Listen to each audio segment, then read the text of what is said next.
अस्सलाम वालेकुम नाज़रीन, मैं मोहम्मद असलम हुसैन सियासत की खबरों में आप सबका इस्तकबाल करता हूँ। हिंदुस्तान में कोरोना वायरस का कहर थमने का नाम नहीं ले रहा है। एक दिन यानी पिछले 24 घंटों में 70,000 से ज़्यादा कोविड-19 के नए मामले सामने आए हैं। वज़ारत सेहत की जानिब से जुमे की सुबह जारी करदा अपडेट के मुताबिक पिछले 24 घंटों में मुल्क में कोरोना के 70,496 नए मामले सामने आए हैं। मुल्क में कोविड-19 की कुल तादाद 72,06,151 हो गई है। वहीं पिछले 24 घंटों में 964 मरीजों की मौत वाक़ हुई है। अब तक 1,06,490 लोग इस वायरस की लपेट में आकर अपनी जानें गंवा चुके हैं।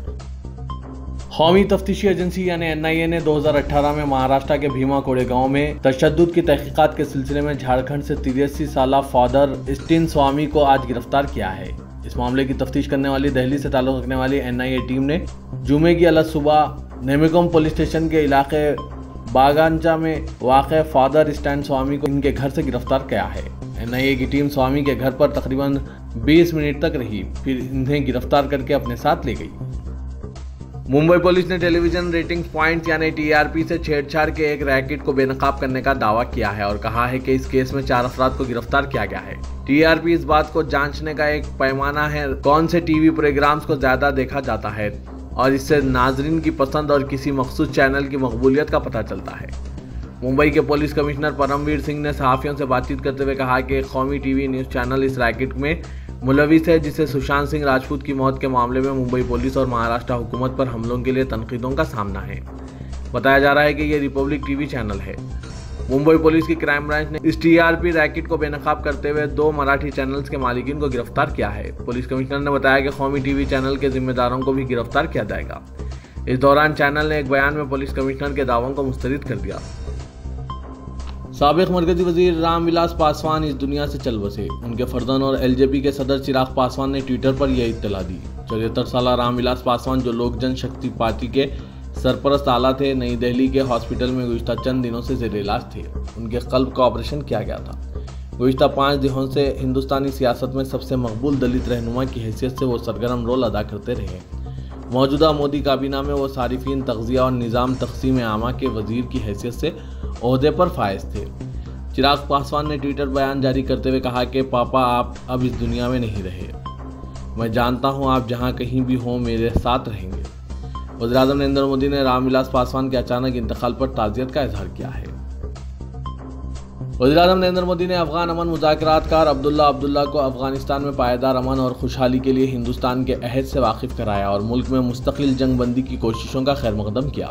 अफगान वफ्द के साथ अब्दुल्ला ने मोदी से मुलाकात की और इन्हें दोहा में तालिबान और अफगान हुकूमत के दरमियान जारी अमन बातचीत के बारे में ब्रीफिंग दी। वज़ारत ख़ारजा के तर्जुमान अनुराग श्रीवास्तव ने मीडिया ब्रीफिंग के दौरान बताया कि वज़ीर-ए-आज़म ने हिंदुस्तान और अफगानिस्तान के दरमियान तारीख़ी ताल्लुक़ात को मज़ीद गहरा करने के हिंदुस्तान के देरीना अहद से इन्हें वाकिफ़ कराया। बिहार के असेंबली इंतख़ाबात में फ़िरक़ा परस्त और मौका परस्त ताकतों को शिकस्त देने के लिए 6 जमातों पर मुश्तमिल ग्राउंड डेमोक्रेटिक सेक्युलर फ्रंट यानी GDSF की तश्कील अमल में लाई गई। इस फ्रंट के कन्वीनर साबिक़ मरकज़ी वज़ीर देवेंद्र प्रसाद यादव मुकर्रर किए गए हैं, जबकि इस फ्रंट का चेहरा और चीफ मिनिस्टर के ओहदे के लिए साबिक़ मरकज़ी वज़ीर उपेंद्र कुशवाहा के नाम का ऐलान किया गया है। पटना में असदुद्दीन ओवैसी, सदर मजलिस इत्तेहादुल मुस्लिमीन व रुकन पार्लियामेंट हैदराबाद के हमरा साबिक़ मरकज़ी वज़रा और मुख्तलिफ जमातों के कायदीन ने एक प्रेस कॉन्फ्रेंस में इस बात का ऐलान किया। असदुद्दीन ओवैसी ने बिहार की आवाम से दर्दमंदाना अपील की कि वो अपनी दुआओं, सरपरस्ती, मोहब्बत और वोटों से नवाज कर बिहार में मुतबादिल सियासत को फ़रोग़ दें, क्योंकि बिहार में 15 साल RJD और कांग्रेस और 15 साल नीतीश कुमार और BJP की हुकूमतों ने गरीबों का नुकसान किया। अब बिहार के रोशन मुस्तकबिल के लिए मुख्तलिफ जमातों ने इत्तेहाद किया है। कोलकाता और पड़ोसी जिला हौरा के इलाके जुमेरात को मैदान जंग में तब्दील हो गए, जहां BJP के कारकुनों और हामियों की पुलिस के साथ मुबैना झड़पें हुई। उन्होंने पथराव किया और जलते हुए टायर्स के साथ सड़क बंद कर दी। जाफरानी जमात के कारकुनों की कई हलाकतों पर एहतजाज के लिए पुरतशद्दुद एहतजाज किया गया। कई मुकामात पर BJYM के मार्च के दौरान झड़पें हुई। BJP की यूथ विंग ने रियासती सेक्रेटरीट तक ये मार्च निकाला था, जिसके दौरान कारकुनों ने रुकावटों को तोड़ दिया। पुलिस ने एहतजाजियों को मुंतशिर करने के लिए आंसू गैस शेल्स और पानी की बौछार का इस्तेमाल किया और लाठीचार्ज किया। कई BJP कारकुन बशमूल सीनियर कायदीन जख्मी हो गए। फौरी तौर पर यह मालूम नहीं हो सका कि क्या पुलिस मुलाजिमीन भी जख्मी हुए।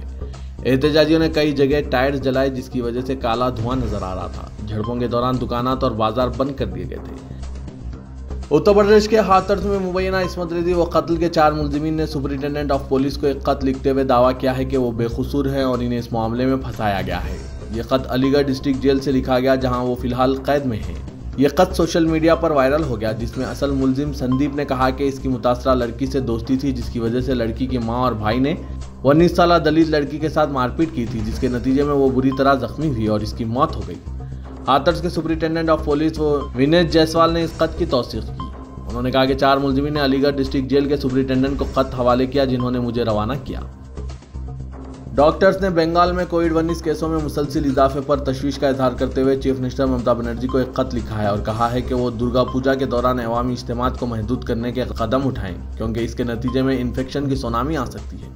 कोविड-19 के बारे में माहिरीन की रियासती कमेटी के रुकन और महकमा सेहत के मुशीर BR सतपति ने ताहम कहा कि हुकूमत अवाम की सलामती को यकीनी बनाने के लिए मुनासिब इक़दाम कर रही है। जॉइंट प्लेटफॉर्म ऑफ डॉक्टर के अरकान ने ममता बनर्जी को तहरीर करदा खत में केरला में ओनम त्यौहार के बाद कोरोना वायरस के केसों में जबरदस्त इजाफे का हवाला दिया। दिल्ली असेंबली की अखिलती बहबूद कमेटी ने दिल्ली फसादात के इन मुतासरीन का मामला उठाया, जिन्हें शदीद जख्म आए लेकिन इन्हें मामूली जख्मों के सर्टिफिकेट दिए गए। कमेटी ने दिल्ली हुकूमत के प्रिंसिपल हेल्थ सेक्रेटरी को हिदायत दी कि ऐसे मामलात का जायजा लिया जाए। कमेटी ने एक इजलास मुनक्किद किया, जिसमें सदरनशीन अमानतुल्लाह खान ने कहा कि ऐसे कई मामलात हैं जिनमें बाज़ फसाद मुतासरीन शदीद तौर पर जख्मी हुए हैं, लेकिन दानिस्ता तौर पर या गफलत की वजह से डॉक्टरों ने इन्हें मामूली जख्मों के सर्टिफिकेट जारी किए हैं। मरकजी वजीर रामविलास पासवान के एहतराम में जुम्मे को दिल्ली और तमाम रियासत और मरकजी ज़ेर इंतज़ाम इलाकों के दारुल-हुकूमत में कौमी परचम निस्फ बुलंदी पर लहराए जाएंगे। वज़ारत दाखिला ने यह ऐलान किया। मरकजी वजीर की सरकारी एजाज़ात के साथ आखिरी रसूमात अदा की जाएगी। ये तो ट्रेलर है, अर्नब गोस्वामी पिक्चर अभी बाकी है। पैसा मिला, खूब मिला, उसूल ज़वाबित और अखलाक का भले ही जनाजा निकल जाए। इन दिनों अक्सर टीवी चैनल यही बात पर अपने आंखों पर पट्टी बांध कर अमल करने को जायज़ समझने लगे हैं कि पैसा मिला तो मिला, उसूल और ज़वाबित अखलाक का भले ही जनाजा निकल जाए।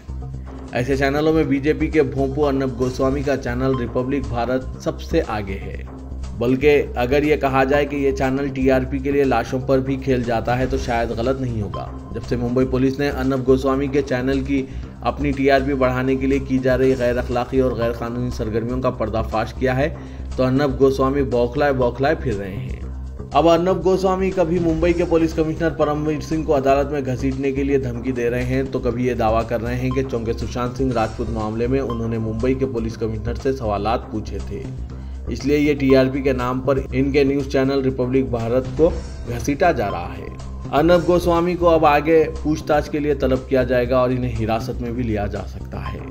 तो साफ है कि अर्नब गोस्वामी ने अब तक कई लोगों की टांग खींची है, अब इनकी टांग की बारी है। इंफॉर्मेशन सिक्योरिटी में ख्वातीन को मौका देने का मुतालबा किया जा रहा है। रियाद में ऑनलाइन बैनुल अक़वामी कॉन्फ्रेंस ने कहा है कि ख्वातीन को इंफॉर्मेशन सिक्योरिटी में किरदार अदा करने का मौका दिया जाए। सऊदी अरब साइबर सिक्योरिटी पर $2 अरब खर्च कर चुका है। सऊदी अरब सरकारी और निजी शोबों में डिजिटल टेक्नोलॉजी अपना रहा है। साइबर सिक्योरिटी को दरपेश खतरात का मुकाबला करते हुए डिजिटल गवर्नमेंट के तस्वुर पर अमल किया जा रहा है। तेलंगाना हुकूमत पीर और मंगल को कानून साज असेंबली का इजलास तलब करने का मंसूबा रखती है, ताकि बाज़ अहम कानून पर तरमीम की जा सके। दफ्तर चीफ मिनिस्टर के जराये ने बताया कि greater Hyderabad municipal corporation act में तरमीमात के अलावा अदालत की कई चंद तजावीज़ से मुतालिक कानून साजी की ज़रूरत के पेश नज़र असेंबली इजलास के इनेकाद पर गौर किया जा रहा है। ज़राये के मुताबिक चीफ मिनिस्टर चंद्रशेखर राव ने इस सिलसिले में ओहदेदारों और सीनियर वज़रा से तबादला ख्याल किया है। असेंबली और काउंसिल का मानसून सेशन हाल ही में ख़त्म हुआ है, लेकिन गवर्नर की जानिब से इजलास को गैर मुअय्यना मुद्दत तक के लिए मुलतवी करने अहकाम जारी नहीं किए गए, जिसके सबब हुकूमत को दोबारा इजलास तलब करने की गुंजाइश है। बताया जाता है कि जीएचएमसी इंतखाबात से कबल हुकूमत बाज़ अहम तरमीमात का मंसूबा रखती है, जिनमें अहम तरीन तरमीम इंतखाबात में मुकाबले के लिए 2 बच्चों की शर्त से मुतालिक है। जीएचएमसी एक्ट के तहत 2 से ज़ायद बच्चे रखने वाले अफराद इंतखाबात में हिस्सा लेने के अहल नहीं है। बरतर इख्तियार पार्टी और हलीफ जमात की जानिब से इस सिलसिले में नुमाइंदगी की जा रही थी, जिस पर हुकूमत ने इस शर्त को ख़त्म करने कानून में तरमीम का फैसला किया है। हुकूमत तेलंगाना ने अनलॉक 5 के सिलसिले में कुछ रहनुमाना खुतूत जारी किए हैं, ताहम स्कूल्स और सिनेमा थिएटर्स खोलने के ताल्लुक से कोई फैसला नहीं किया गया है। चीफ सेक्रेटरी सोमेश कुमार की जानिब से इस सिलसिले में जीओ जारी किया गया है। ताहम कहा गया है कि स्कूल्स और कोचिंग इंस्टीट्यूट्स कुशादगी के लिए अलहदा अहकाम जारी किए जाएंगे। सरकारी हुक्मनामे में कहा गया है कि कॉलेजेस, आला तालीमी इदारों के लिए ऑनलाइन और फासलाती तालीम ही को बरकरार रखने का फैसला किया गया है। सिर्फ ऐसे आला तालीमी इदारों को 15 अक्टूबर से खोलने की इजाज़त रहेगी जहां पेशेवाराना कोर्सेस और फनी कोर्सेस चलाए जा रहे हैं और तलबा को लैब की ज़रूरत दरपेश होती है। मीरचौक पुलिस को आज उस वक्त ज़बरदस्त धक्का लगा जब स्पेशल सेशन जज ने सदर मजलिस व हैदराबाद के MP असदुद्दीन अवैसी के नाम को कांग्रेस कायदीन हमला केस से हज़फ करने से इनकार कर दिया।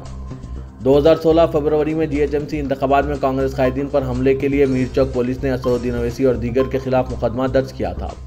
पुलिस ने दावा किया था कि असदुद्दीन अवैसी और दीगर कारकुनों ने हुजूम की शक्ल में कांग्रेस कायद उत्तम कुमार रेड्डी और मोहम्मद अली शब्बीर की कार पर हमला किया था जब वो इंतखाबात का जायजा लेने पुराने शहर का दौरा कर रहे थे। मीरचौक पुलिस ने असदुद्दीन अवैसी और दीगर मुलजिमीन के खिलाफ ठोस शवाहिद बशमुल वीडियोग्राफी, तस्वीर और गवाहों के बयानात पर मुश्तमिल चार्जशीट दाखिल की थी जिसमें असदुद्दीन अवैसी को कलीदी मुलजिम करार दिया था।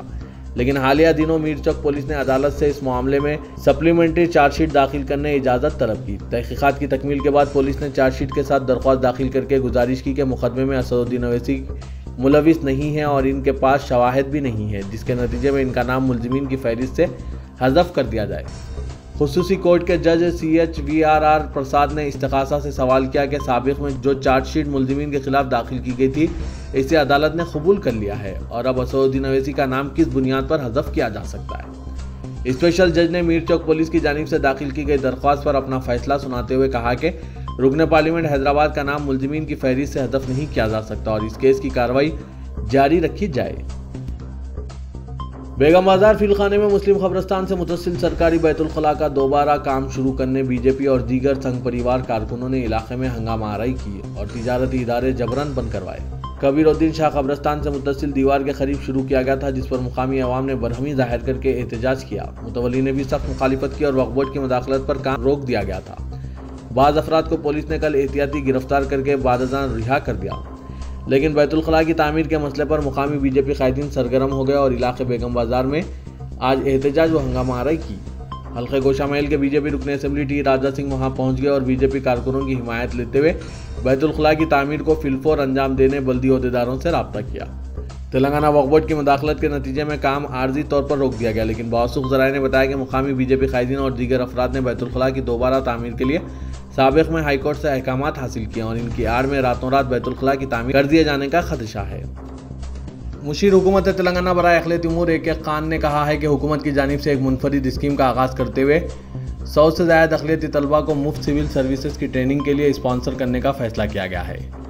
आज दफ्तर टेमरिस की जानिब से जारी करदा प्रेस नोट में बताया गया कि हुकूमत तेलंगाना के महकमा अखिलती बहबूद के तहत तेलंगाना माइनॉरिटीज़ स्टडी सर्कल की जानिब से इस स्कीम पर अमल किया जाएगा।